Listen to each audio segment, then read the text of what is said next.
The text. Hello and welcome to NARCO DOWN, as hosted by Simon & Schuster Australia. My name is Travis Johnson. I'm a writer and film critic, and I am very privileged to be able to host this unique online event. So joining me are former DEA agent Steve Murphy and Javier Pena, who are authors of the book Manhunter, How We Took Down Pablo Escobar, and New York Times reporter Alan Feuer, whose new book is El Jefe, The Stalking of Chapo Guzman. So obviously, we're going to have some really interesting material to dig into. How are you doing today, gentlemen? Good, thank you. Yep. All good here. Yeah, perfect, thanks. Excellent. So I'm going to fire off a few questions and we'll see where they take us. I guess the first one is for each of you, which is, when did you realize that you wanted to or were driven to write a book about your experiences? So for Javier and Steve, that's obviously being involved in the investigation into Escobar. And Mr. Feuer, of course, was sort of front row center for the trial of Chapo Guzman in New York back in 2018, I believe. But when did it sort of concretize as an idea that you wanted to sort of get down your account of events? Well, for Javier and I, you know, honestly, we never thought anybody would want to hear the Escobar story. So we were really shocked when Eric Newman called us about the Narcos series and so forth. And even as they're filming it, we told them it's going to be a flop. But Eric Newman is the creator, executive producer of the entire Narcos series. And one of his childhood friends is a guy named Luke Janklow. And Eric talked to us a little bit through the development of the Narcos series about writing a book, and that he was willing to introduce us to his buddy. Luke's father founded Janklow and Nesbitt, one of the largest literary agencies in the world. So we talked to Luke, and our personalities kind of clicked, and you know, he gave us some advice, and he shopped us a publisher, the publisher, and he found us a ghostwriter, actually a investigative reporter there in New York City, Alan, Isabel Vincent. She's our ghostwriter. Okay. I think she's with the Post, right, Javier? Yeah, New York Post. yeah. And that's how it came about. We never thought anybody would watch Narcos, and boy, we were really wrong about that. So we thought nobody would read our book, and we've been proven wrong about that. And hey, here we are today with you guys in Australia. So very glad to be here. Yep, and if I can say it, and it came after the Netflix, when Netflix started the series. You know, like Steve said, there was a lot of interest all over the world, and they're like, "Hey, have y'all written a book?" And what? We never, you know, no, we hadn't. And that's really, I think, was one of the things that started after the Netflix series. And our writing the book was basically, you know, tell the real truth about Pablo Escobar. I mean, we were there, we lived it, so we wanted to just try to tell people what really happened during the chase of Pablo Escobar. Mm-hmm. Now, Alan, you almost didn't show up for the first day of Chapo's trial, I understand. You were just going to like let that one lie. And now here we are a couple years later, and you've got a whole book about it out. So what energized you, man? What engaged you with the material? Well, it's funny because you're absolutely right. I've covered courts and crime for 20 years, and I've covered all kinds of trials, from mafia trials to police corruption trials to straight up murder trials. And I swore that the trial of Chapo Guzman was going to be a total snoozer and a bore, because I imagined what on earth could be said about a guy who's been in the public spotlight since the late 80s that hadn't already been said. But I did end up covering the trial, and the trial was just it was an absolute stunning day in, day out performance. Every day, another close associate of Chapo Guzman took the witness stand and just opened up about stuff that we had never heard about the guy in firsthand, up close, personal style. I mean, I'll never forget, there's a Mexican narco named Ray Zambada, who was the brother of a guy named Mayo Zambada, who was sort of Chapo's foremost criminal partner. And Ray Zambada, cooperating witness, takes the stand, and he just starts talking about one day he walks into a bodega in Mexico City, and out of the corner of his eye, he catches an assassin, and he sees the glint of a pistol, and he describes how he can see in slow motion the bullet coming towards him, and it grazes, goes along the side of his temple, and he survives. And it was at that moment I was like, okay, well, I'm here to stay now. And so the trial just went on I don't think there's ever been a Mexican drug trial in which U.S. prosecutors have introduced as many cooperating witnesses who had been as close to the main defendant, as they were to Chapo Guzman in this trial. And so, having spent 3 months, day in, day out in the courtroom, I realized, wow, for as much as we've learned that's new about Chapo Guzman, there is still so much more. At that point, there was still so much more to be told about the backstory of the investigation, an investigation that went on for, I tell about 12 years of it. But yeah, it was, sitting through that trial was a revelation that pushed me into writing the book. Okay, so one for Javier and Steve. Going back over your careers and your lives, what was the process of writing like? Like, how did you decide what to include, what to exclude, what would work for a layman reader, and what might be a little too inside baseball? Like, what was the process like for you? Go ahead, JP. Yeah, well, you know what? That's a great question.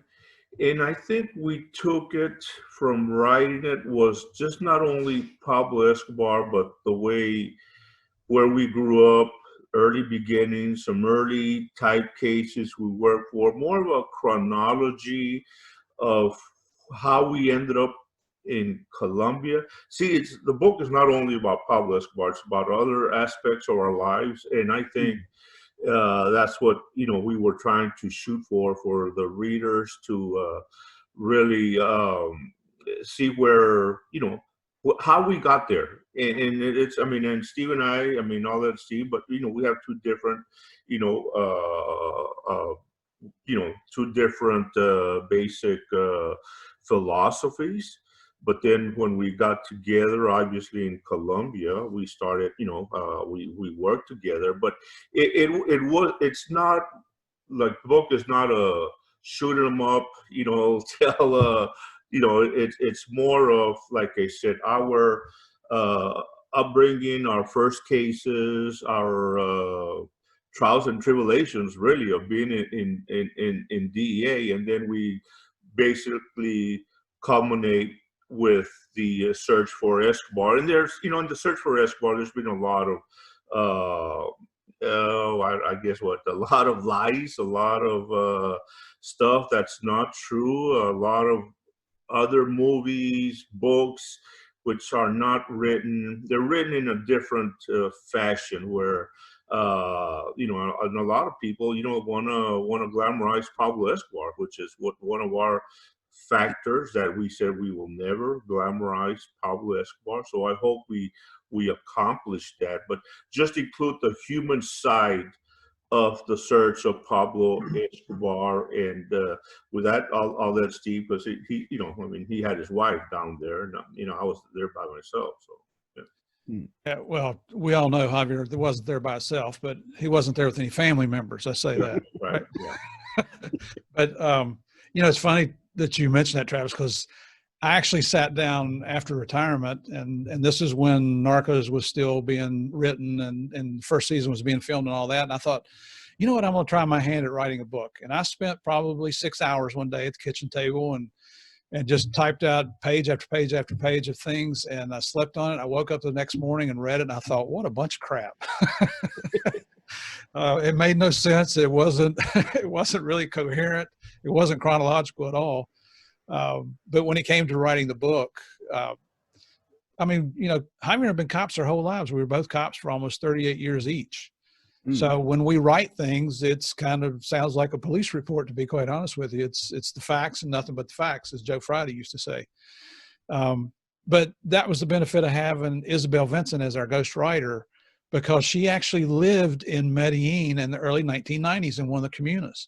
So she brought, the experiences that Javier and I had in Colombia were with the Colombian National Police. That stuff you see in Narcos where, it's Javier and I running by ourselves across these rooftops and these gun battles. That's Hollywood. We didn't do anything without the Colombian National Police. They were always with us. So we were able to bring that perspective in of what it's like to prepare for a mission, go on a raid, what happens and all that kind of stuff. But she brought in the side of living in the communa as just a normal person, not wealthy, not living in the rich area town, all that kind of stuff. And her research skills, and I'm sure it's the same here with Alan, the research skills that professional writers bring into this. We can do research, but we're probably not going to get to the level of detail like she did in the book. So a lot of the things that we reported happened, she was able to provide documented proof that, yeah, those things really did happen. One being, I remember when I was an agent in Miami, we were going to indict the president of not the president, but Fidel Castro's brother, Raul Castro in Cuba. And she went and found all the documentation where they blamed it on some military personnel, and they were executed. I remember there was, Javier and I were in Bogota when a bomb went off. Pablo set a car bomb off out in front of this mall on 15th Street in Bogota. And she went and found the newspaper articles to substantiate, to quantify everything or qualify everything that we were claiming in our book. So if it wasn't for Isabel, she brought things to it that I think other writers, had they not lived in that time period in Colombia, probably wouldn't have had that insight. So, I mean, we love her to death. The job she did was phenomenal. She came up with the idea of going back and forth between telling the stories. I tell a story, Javier tells a story. And then it all comes together there at the end where we culminate the book with the story about Pablo Escobar. So that's kind of how we came about on this. Okay. Alan, obviously you're doing your own research. You've got the trial as sort of a jumping off point, but what was the process after that like? How did you pull together the narrative we finally see in your book? So it was from a few sources. I was very fortunate in having the cooperation of nearly all of about a dozen agents and maybe another half dozen prosecutors around the country who were extraordinarily patient and generous with their time and their insights. So that was the kind of primary source material. The trial transcript was probably about 8,000 or 9,000 pages, and I mined that relentlessly. The book is structured around 3 separate surveillance operations that turn into capture operations. And within each of those, so each one is a kind of section of the book. And within those sections, you kind of jump between the cops and the cartel people. So you are with the agents who are pursuing Chapo. And then from the trial transcript, I was able to kind of fill in what Chapo and his circle were doing at almost like to sync it up as closely as possible.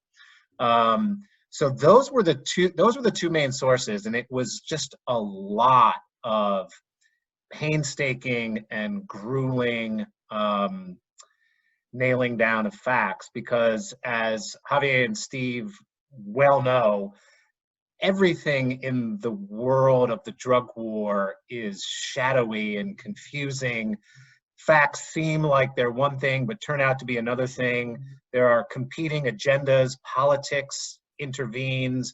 Everything is very, very, very difficult to figure out with any level of kind of verification or accuracy. And so I just tried my utmost best to double check, triple check facts with different sources, with any kind of documented source material. I did all kinds of research into not just Chapo's case, but 20 other cases, witnesses who testified, other cartel figures who have been prosecuted. I made huge efforts to get judges to unseal sealed material for the first time, to get a look at source material from investigative files that had formerly been secret. So it's a pretty painstaking, grueling process. Okay. Now, these guys like Chapo, like Escobar, are sort of larger than life characters to the layman, to the average sort of civilian like, well, me.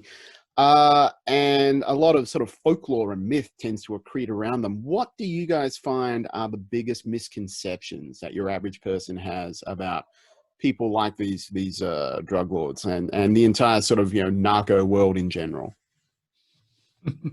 Which one you want to take, JP? I'll take the other. Go ahead, man. Go ahead. I'll go after you. One is this, there's three myths out there that I can think of right off the top of my head that we address frequently. The first is that he was some kind of Robin Hood. And I'm going to let Javier talk about that because he does a great job of explaining it. But there's another one that Pablo is this dedicated family man. Well, you know what? If you go back and look at the plea agreement he reached with the government of Colombia, where he was allowed to build his own prison that he paid for. He was allowed to handpick his fellow inmates, which were all his sicarios and his brother, which he was allowed to handpick the guards because he paid them. I wonder who they're loyal to. You're usually loyal to your paymaster, right?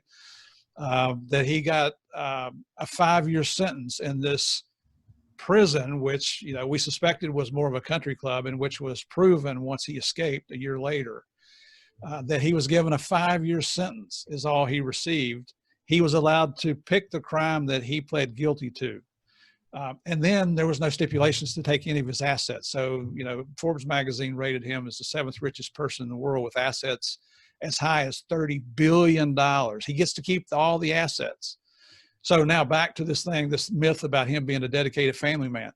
If he was really dedicated to his family, all he had to do was 5 years in prison, in a country club prison, a place that had a revolving door where he could go downtown and watch a soccer match. He could go to a restaurant. He could go spend the night with his family in the Monaco building, which is where they live, this 8-story condo building. I mean, the whole thing was just a farce. It was a joke. Then after 5 years, he's got more money than most people will ever dream of having in the entire world. If he's dedicated to his family, now he can watch his children grow up and get married and have grandchildren. He can be the grandfather, and they'll never want for any material possessions. But the truth being borne out is the fact that he killed 2 people in the prison, Moncada and Galeano brothers, only a year into his prison sentence. He should have been able to stand on his head for 5 years in that place. It was so nice. But what he did is he put himself and his own interests in front of his family. So we really try to debunk that theory about him being a dedicated family man. Did he love them? I'm sure he did, but he put his own personal interests and his business in front of them. So that kind of does away with that myth. And there's another myth out there, the third one I'm talking about, in which certain people are trying to promote the fact that he was not killed by the Colombian National Police, that he committed suicide. We've all seen the pictures on the internet of Pablo's body after he was killed. I took those pictures. You can go, I didn't post them there. People have taken them off of other forms of media, I guess, and posted them online. You can go look and see if he had shot himself in the head, which was the kill shot, there would be powder burns, because even if you can hold a gun at arm's length and fire it and hit yourself miraculously through the ear, that's still close enough that there would be powder burns on the side of the face.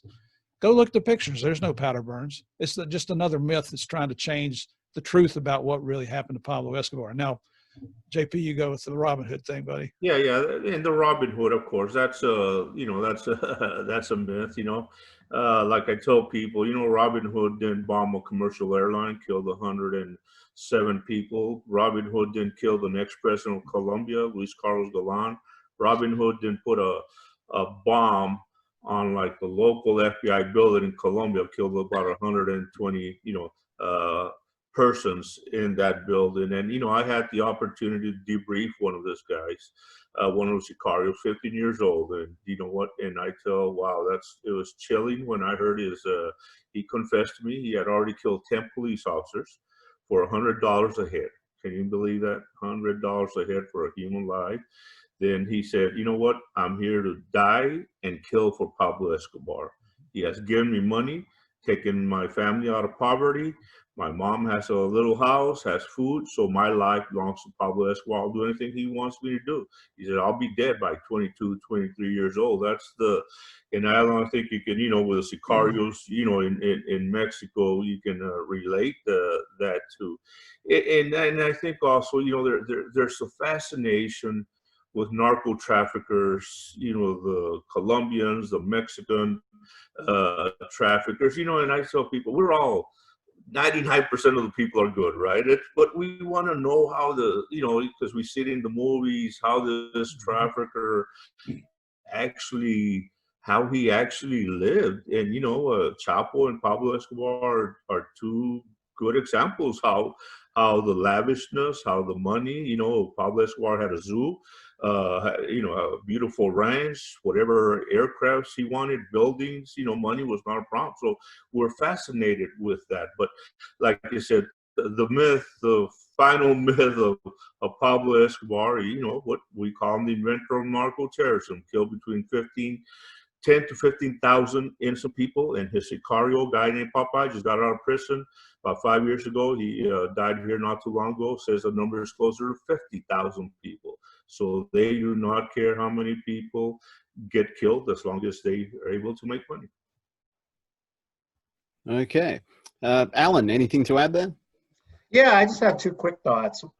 You know, the kind of folklore Robin Hood myth surrounds Chapo Guzman too. And while there's a little evidence that, you know, he would build churches, you know, in his neck of the woods in Sinaloa, in the state of Sinaloa in Mexico, the notion that he was like robbing from the rich to give to the poor is just, it's propaganda. And it serves a purpose, and it serves to legitimize him in the eyes of the people, you know, around whom he lives. And this is a guy who, by his early 30s, was making upwards of $20 million a month. And so, if he wanted to make a difference to the poor citizens of Sinaloa, many of whom, even, you know, at the height of his career in the, you know, early 2000s, were living as if it were 1930 in these mountain villages, he could have easily done so, but he didn't. The other myth that surrounds Chapo Guzman in particular is that he was some sort of like corporate genius, you know, like, you know, he, you know, was a CEO like figure. And while there is some truth to the notion that you know, he was running a multinational, multi-continental empire that kind of, you know, employed hundreds, thousands of people. I think it's easy to forget that he lived, the circumstances around him were just as important to his success as his own qualities. By all accounts, the guy was monomaniacal. He couldn't stop working. That's all he cared about, was moving drugs and having sex. Literally, that's all. And maybe getting a movie made about himself. But he came to the fore after, you know, the kind of work that Steve and Javier did, in the sense that the drug trade had a kind of seismic shift away from the Colombians being in charge of both production and distribution, to the Colombians kind of going from producers and then using the Mexicans to be their smugglers and distributors. And Chapo Guzman sat right there as a young apprentice narco at the moment that that shift took place. And it also coincided with the easing of regulations at the US-Mexican border with the passage of the North American Free Trade Act, which all of a sudden made it a lot easier for lots and lots and lots and lots of 18-wheel trucks to move across the border without a whole lot of scrutiny. You know, he was a creative guy in the sense that he pioneered the use of cross-border tunnels, but there were these kind of structural changes that helped him out along the way. Another one was simply that the Mexican drug trade, you know, right as he was rising, had been kind of overseen by a group called the Guadalajara Drug Cartel, which forms the story of the Guadalajara Drug Cartel is season 2 of Narcos. And it was just as Guadalajara was going into decline that Chapo, who was a sort of, you know, like a low-level member of that cartel, was able to fill a power vacuum and move forward. So the notion that these guys are kind of all-powerful, you know, like corporate CEO-like figures is kind of BS. You know, there's a lot of things around them that made it easy for them to succeed. And we're not even talking about, you know, the government corruption that enabled, you know, everything that, you know, Javi and Steve were looking into, to what Chapo Guzman was doing too. That's really interesting, but I want to kind of look at them psychologically as well. Would you say that like Guzman and Escobar, sorry, I had a moment, have any characteristics or psychological traits in common? Like, what is it that does set these guys apart? That apart from the environmental and political and economic factors, which you've just described, Alan, but what innate characteristics enable them to rise to the top of this very dangerous and bloody and unstable heap, which is the narco trade? Well, I think, you know, first of all, they've got to be type A personalities, because it's, you know, you got to, whether you're a leader or not, you know, and as weird as it is to say in that type of occupation, you know, you got to have your leader who's going to call the shot and make the decisions. So you've got to have that type A personality, but also you have to, I don't know a better way to put it other than have no conscience and have no remorse. That it's all about you. The people that work for you are there for you. They're there to kill for you, just like Javier said. They're there to die for you, to save you. You know, they're willing to take a bullet for you so that you survive, you and whoever you decide are your inner core of people, whether it's your girlfriend, your wife, your children, you know, your top lieutenants, whatever that might be.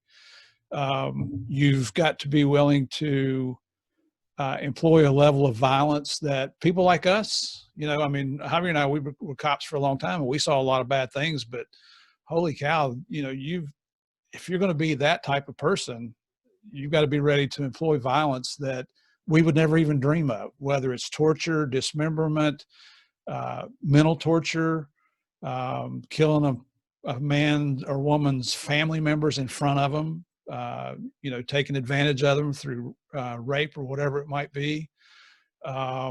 It's just horrendous, the things that those people are involved with.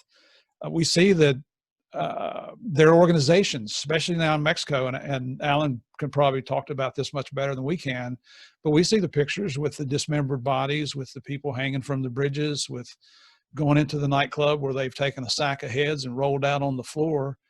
And if you're the leader, you've got to condone that in that type of operation, because it's going to come back on you. So, I mean, we're just talking about, my vocabulary is not even good enough to tell you how horrible I think you have to be in that position. And it's, you know, the fact that I didn't know that Chapo was a workaholic, like Al was just telling us there, but that explains why he stayed in charge, because he was on top of everything.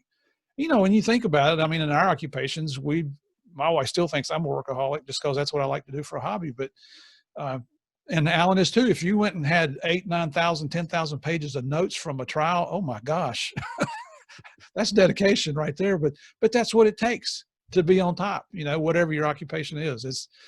It's kind of a shame to, I feel bad equating what Pablo or Chapo or any of the other big cartel leaders around the world. I feel guilty comparing them to what people do legally, but it's the truth. That psychology up here, it's hard for people like us to understand.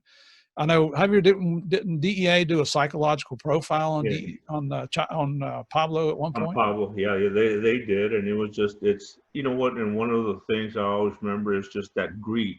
How much, you know, how much is enough, right? And with this guy, it's never enough, you know. And if you look at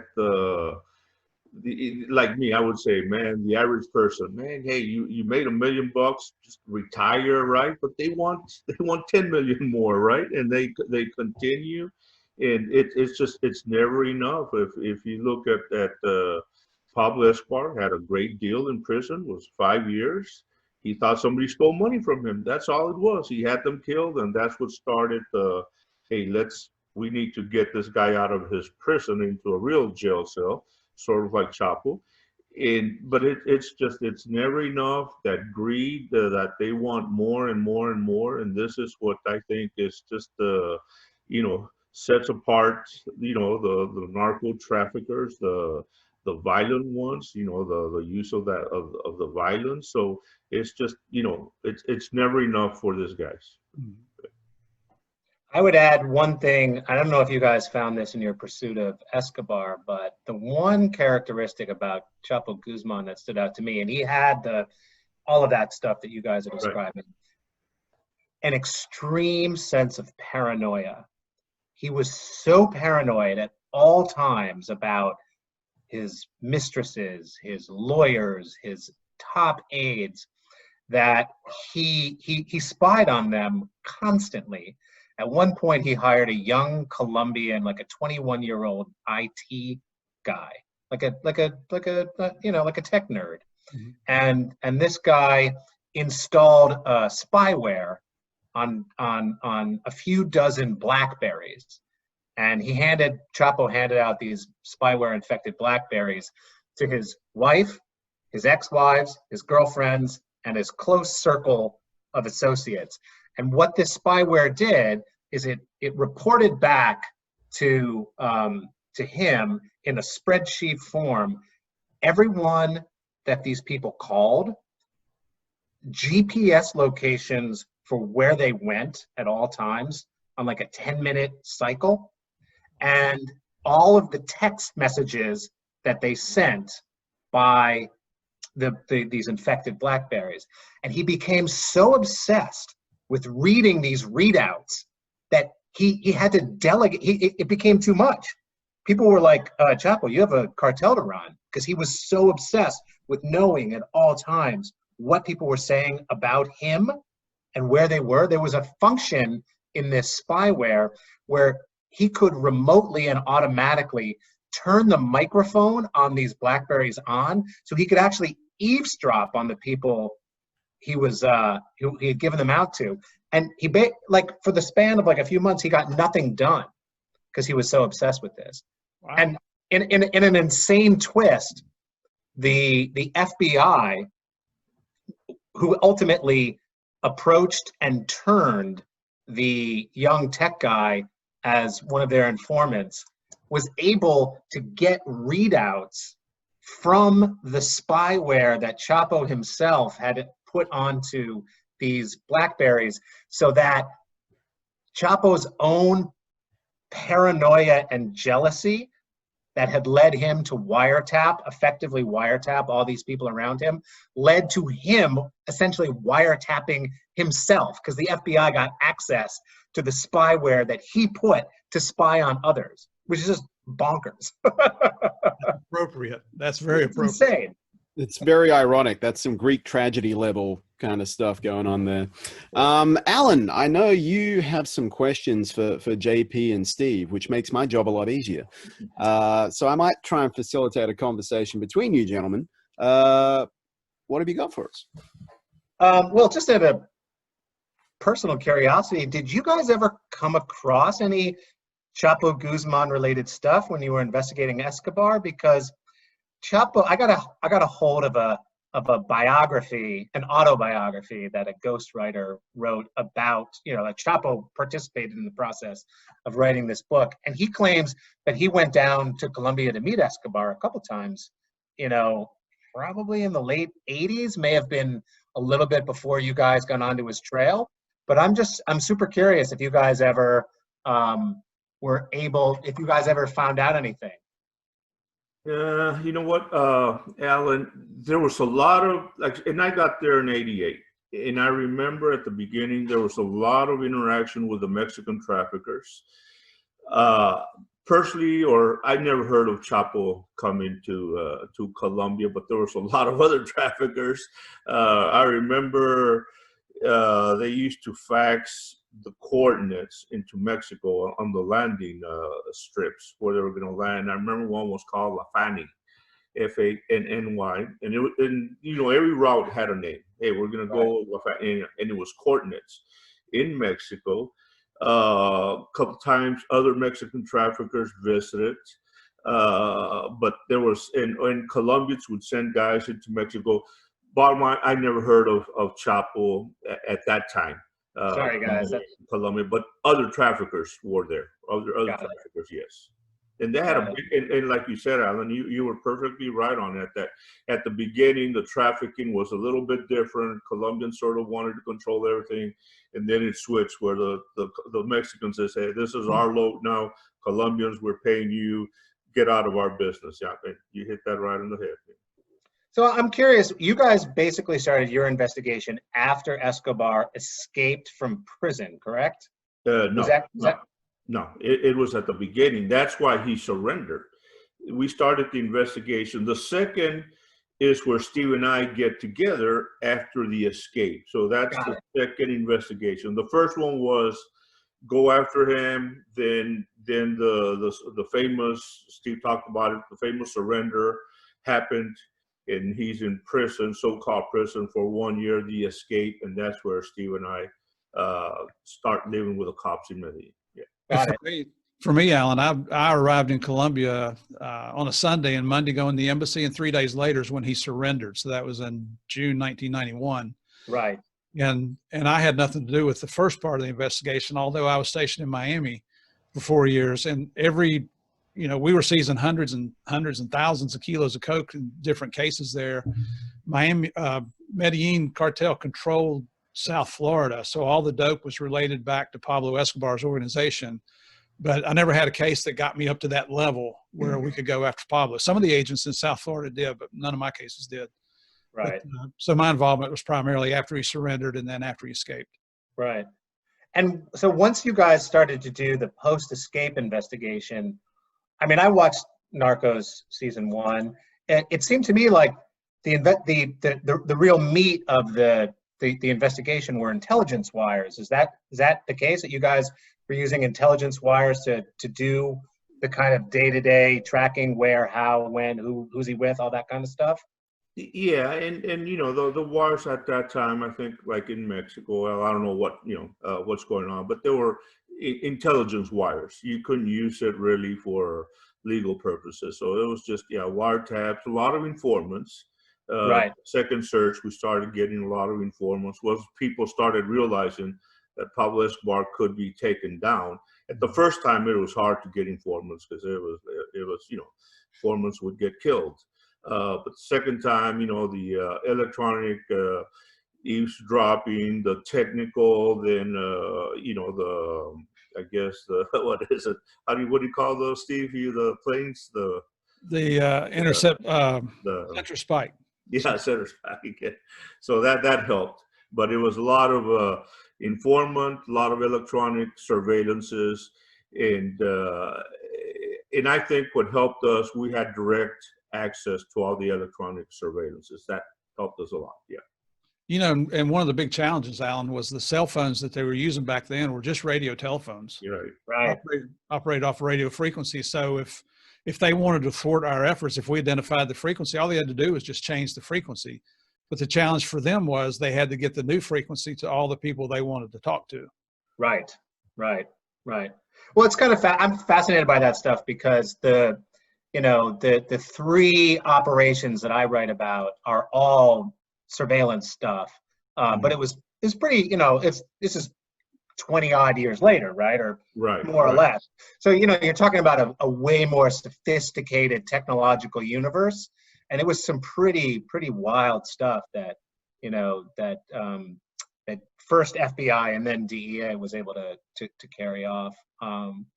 So you guys know this. Any investigation has a basic shape to it, an arc. It's a little bit like a story itself.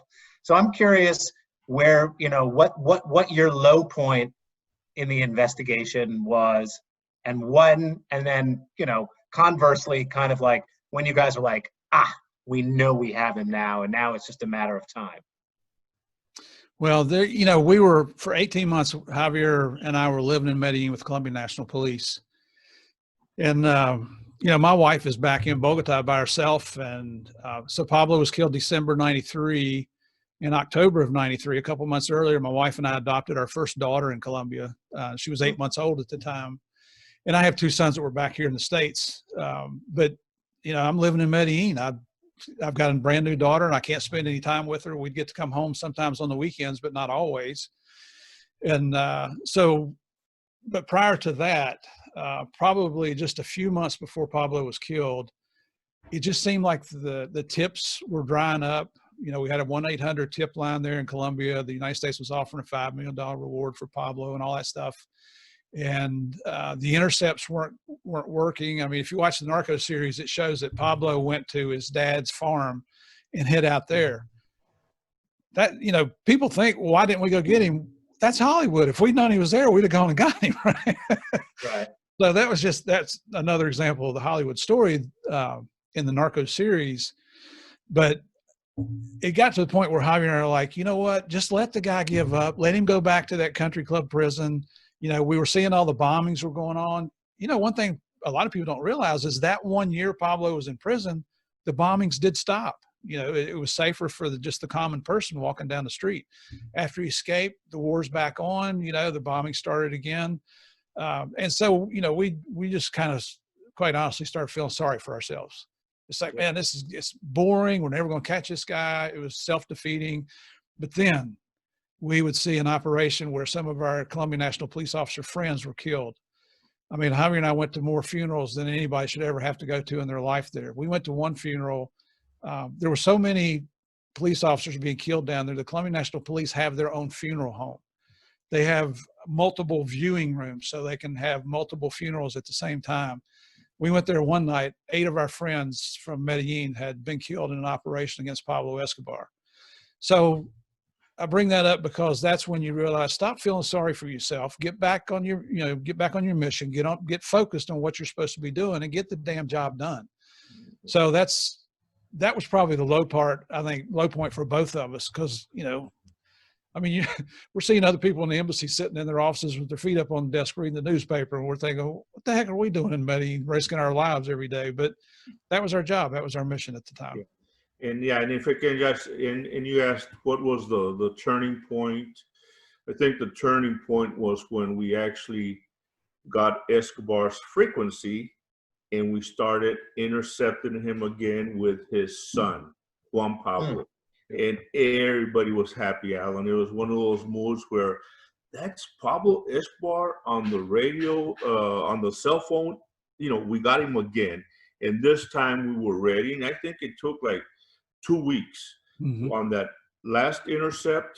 And that was a turning point where I think where you said we got him, and we actually did get him because he was talking to his son, Juan Pablo. So that, you know, the radio intercept, and that was intercepted by the Colombian National Police, nobody else. Well, you know, that leads me to my next question. I think a lot of people don't realize, and I guess, Steve, you mentioned this before, that, you know, the idea of American agents operating in places like Colombia or like Mexico, it's by statute, you guys have to work with a partner. You guys can't go around like making arrests. So like local law enforcement is by necessity part of the picture. And it's not just by law, it's just makes kind of like common sense. Like this is their home. These people know the players and the terrain. But by the same token, I know that a lot of the work that I did talking to DEA agents in Mexico, there was a lot of fear because in Mexico, you know, you never knew if the Mexican federal police officers who were going with you to raid a safe house were really with you or not with you. You didn't know, even units that were vetted by DEA itself, you know, you just didn't know where people's loyalties lay, given the amounts of money that were, you know, being sloshed around, given a kind of culture of corruption. And so I'm just curious, you know, you guys seem to speak very highly of your Colombian National Police partners while you were down there. But I'm curious if you ever had trepidations or worries, or if you ever personally ran into situations like that, where you weren't quite sure what was going on. Yeah, Alan, if we can, I'll go first. At the beginning, in '88, we had some corruption, but it was different because Pablo Escobar got to this cop's family members who lived in Medellin. then we switched them out. And then towards the end, and you know, Steve and I have a phrase where we say we broke policies, we broke the rules, we never broke the law. And you said we were invited there. We're not supposed. We have zero authority, right, in a foreign country. However, the Colombian cops wanted us to go with them on operations. We did. We were not supposed to. We broke those policies and rules from the embassy. But by us being there showed that we were with them, that we cared. And really the corruption was not a factor for us in the second search after Pablo Escobar. I know Mexico is too different, and I know what you're saying, which is very true there. Right. I'm curious for you, Alan. How did you get onto the? Were you already interested in the Chapo case and what was going on? Had you been to Mexico, or were you just No, believe it or not. I mean, I live and work in New York, and I've covered courts and crime here for, like I said, about 20 years. And when the Guzman case wound up in Brooklyn, in the Eastern District of New York, it just kind of fell into my lap geographically. And, you know, Chapo had been indicted by, I want to say, 7 different districts, federal districts in the country. And there was kind of a horse race on to see, oh, is he going to be tried in El Paso? Is he going to be tried in Chicago? You know, and Brooklyn ultimately won out. You know, the kind of combination of evidence that they had and the informant base that they had built and the cooperating witnesses that they had at their disposal, you know, meant that it was going to be tried here. And it was really kind of through that I came to Chapo Guzman's story. I've covered organized crime in various ways for forever, but this was actually the first cartel case that I had covered in any serious way. And so it was just I mean, in the writing of the book, for example, I had to do a utter crash course in like the history of the drug war and like, you know, like just decades worth of material to kind of digest and assimilate in a relatively short period of time to be able to fill in the context that made Chapo's story kind of more understandable. But no, it was kind of dumb luck, really, that it just wound up in, you know, in a courthouse that's, you know, 15 minutes from where I live. Yeah. Alan, and I hope, Travis, you don't mind. I know we're coming to an end here, but Alan, what did you see as far as the violence with these people involved, the tactics, you know, and I know you covered a lot of it, but what's something that really stuck in your mind from these people? So there's a couple things. One, Guzman and the Sinaloa cartel, right? That was his organization, were, relatively speaking, not as violent or not as like sadistically and like performatively violent as some of the other Mexican cartels. I would say there's a group called the Zetas, and the Zetas were, of course, the former military special forces unit within the Mexican military itself that kind of, you know, some of them were recruited out to be killers for the Gulf cartel at one point, and they you know would chop people up into bits, and you know they would boil them in oil, and then, you know, hang bodies from bridges, and then put their heads in coolers elsewhere, and, you know, rip people's faces off their heads and stitch them onto soccer balls. I mean, just like almost unfathomable violence. Mm-hmm. And, you know, it's really hard to understand like what that means. There was a period kind of, I mean, it's obviously still going on, but I would say, you know, 2012, where, you know, things just went totally off the rails in a new way in the violence in Mexico. You know, there's some theories that hold that the government of Mexico actually turned to Chapo Guzman and his partner, Mayo Zambada, for assistance in dealing with, you know, these really crazy groups. Not sure if I fully believe that or not. The idea simply being that the Sinaloa cartel, because of its size and power, you know, often didn't have to resort to the same kind of showy violence that was itself a message. It wasn't just, you know, we're killing you because we want you out of the way. We're killing you because you stole from us. We're killing you because you're a rival. The violence in Mexico at one point became itself the message. And it was like, you know, who can top who can out freak out the other. And so, you know, one thing that stuck out in my mind about Guzman is that after the trial ended, in fact, the jury was still deliberating.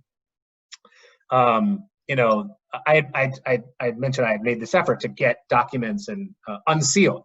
So the judge in the case unsealed some investigative material that suggested that Chapo Guzman had liked to have sex with young girls, and that he had a madam who would bring young girls forcibly into his mountaintop hideouts, some as young as like 13. He would drug them and he would rape them. I mean, you know, and that is just kind of also an unfathomable. It's just you can't. I don't see how any normal human being can wrap their head around that.